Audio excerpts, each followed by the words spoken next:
Divya, it's great to have you on this show. Interesting insights, and I'm very honored to host you on this show. Let's have a candid chat together. Hi Abhi, thank you so much for this wonderful opportunity. I'm feeling privileged to have a conversation with you and hope this sort of inspires and motivates our friends. Viewers. Yes, viewers.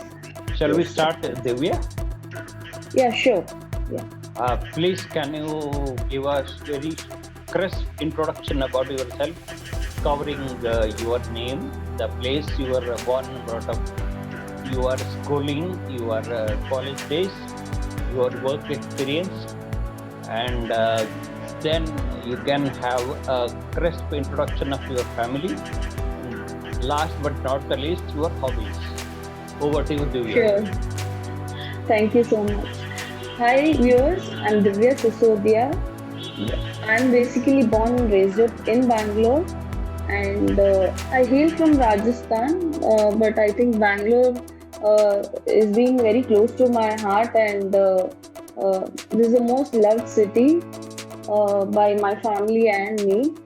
Uh, by profession, I'm into strategy and finance, but obviously, passion took me to places, and I'm a self-confessed travel addict. I stay with my family, my parents, and my siblings. My schooling has been in Bangalore. I have done BSc in Environmental Science. Then I went on to do my master's in Business Administration in Bangalore. I have about 10 plus years of corporate experience in different companies in different industry. So yes, it has been enriching journey so far. All right. So, Divya, how was your childhood? Were you a mischievous kid or were you a loyal and obedient kid? Can you tell us more about your childhood? Uh, wow, very interesting question. I think yes, it's been a roller coaster ride. I think my childhood days were full of ordeal. Not many of them would know about it because I never speak about it. But it has been full of lot of difficulties and ordeals. My mom was bedridden for almost 3 years when I was five. Like, then she uh, she had a lot of major health issues. So I started shouldering responsibilities when I was just a small kid. And then on, that is how I grew up to be in difficult situations. Financial conditions were not very uh, good, and environment was not very conducive for education and things like that. Nevertheless, I think it has been a lot of enriching experience, difficult, but at the same time enriching, and facing life in reality. It has taught me so much.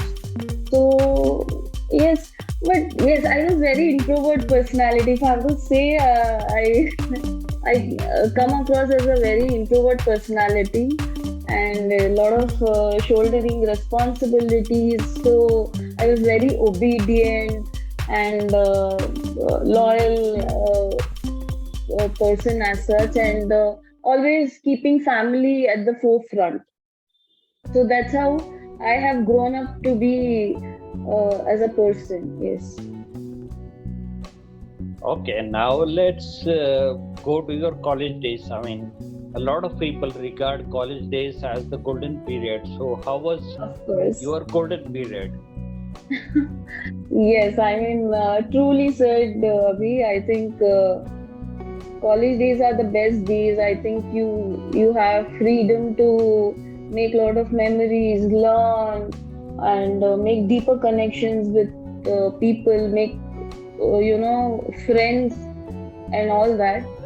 So, if I remember of my college days, I think they have been formative years as for everybody. But I think one thing that has been focus of my college days was my love for nature. I think I took BSc in environmental science. Then it only two colleges in Bangalore would offer that course, and I wanted to do something else. But then I took up environmental science, and that nurtured a lot of love towards environment, sensitivity towards climate change, sustainability, and how we are harming the nature, we are being insensitive as humans. And I think that brought a lot of sensitivity towards nature and towards human as well. So I grew up in that way during my college days. And MBA, of course, it shaped me as a person. I think more than the education, the kind of activities we involved outside the classroom, in extracurricular activities and in fest and everything. I think it gave a lot of confidence. Gave lot of it opened new avenues to learn about yourself, to learn new skills, to imbibe them. And I think, yeah, it was great. It was a great, those days were great, I think. Yes, made a lot of friends, and uh, I think we all miss this golden period. Yes. Indeed, indeed. And how easy or how difficult was the transition from college to the corporate world? Where did you start your career? Yes. Okay. So I think when we actually in 2008, I graduated from my MBA, and that is when the great economic recession hit the whole world, global world, and the move from the college life to the corporate arena was not very conducive at that point of time. Uh, uh, Placements were very difficult. Companies were laying off employees. There were new hiring, and a lot of challenges we faced. But I was quite lucky enough to get campus placement into a small startup which was into research and consulting.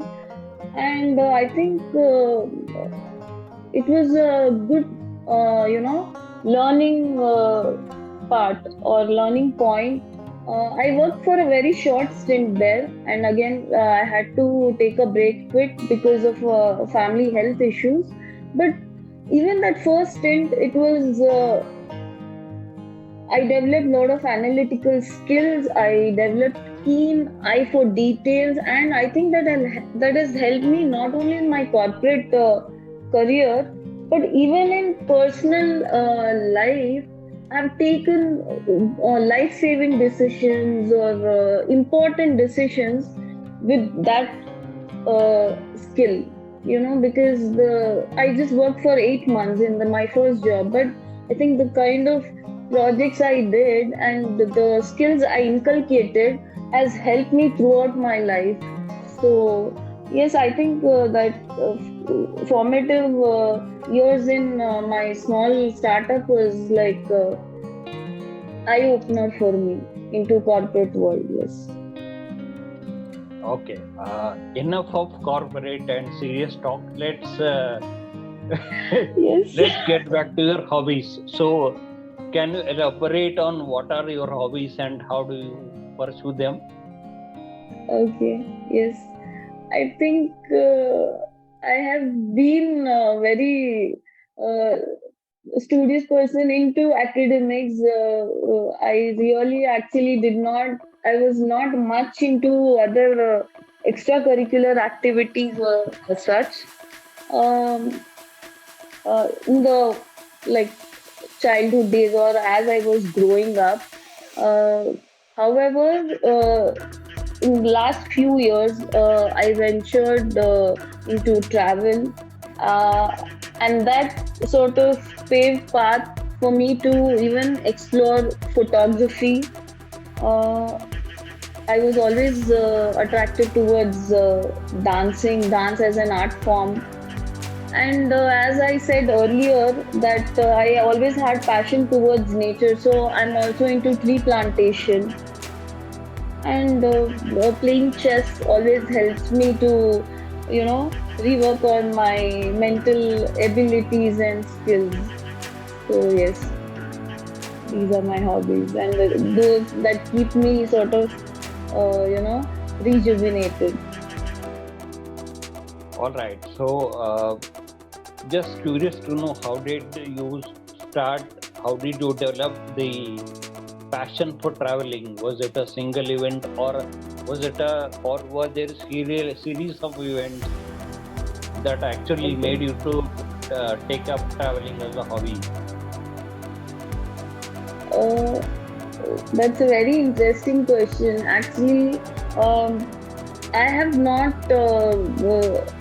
I come from a community or from like Orthodox family where we were not allowed to travel, sort of alone. And I traveled to uh, my nanny's place sporadically, like only in summers. And apart from that, I just remember one family trip when to Rajasthan, almost 2 decades back, if I say.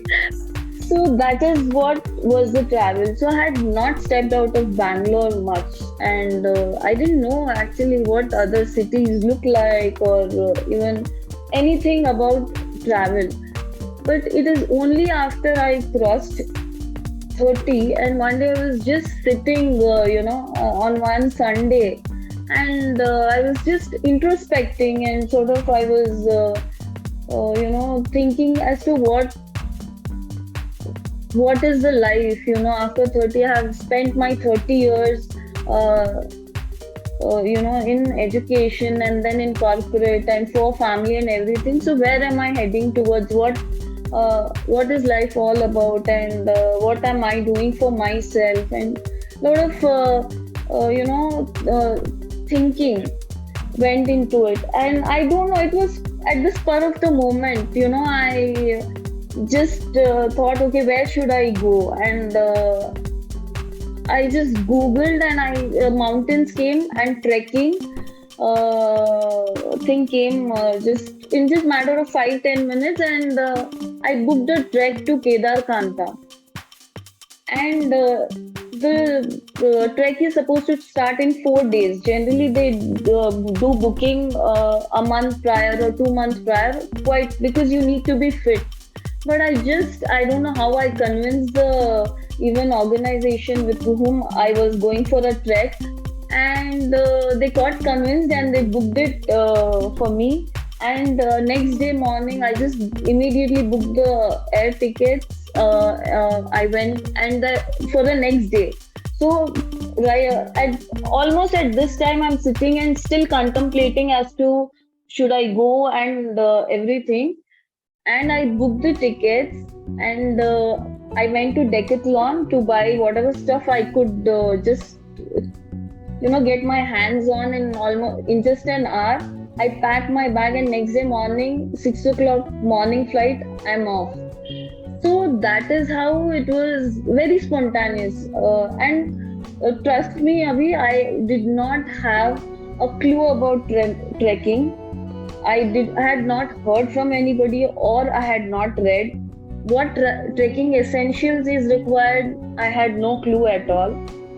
Nor I had dreamt of that I have to go to Himalayas, or I have to do this, that. No, nothing. It just popped up. I just decided. I booked the tickets, and I left next day morning. So it was that spontaneous. And then yes, and then that was the starting point. And from there on, whenever I got the opportunity, I kept traveling to different places. And in India, I think India has always intrigued me in terms of its diversity, in terms of different cultures, different cuisines, and so much rich heritage and natural wonders. So, yes, one led to another, one led to another, and my journey with travel continued, and it's been wonderful. Yes. All right. So, can you reflect upon your favorite trips or the memorable travels of yours? Oh, I think every trip is memorable. I think every trip is so special in its own way, and is sort of filled with so much experiences and learnings.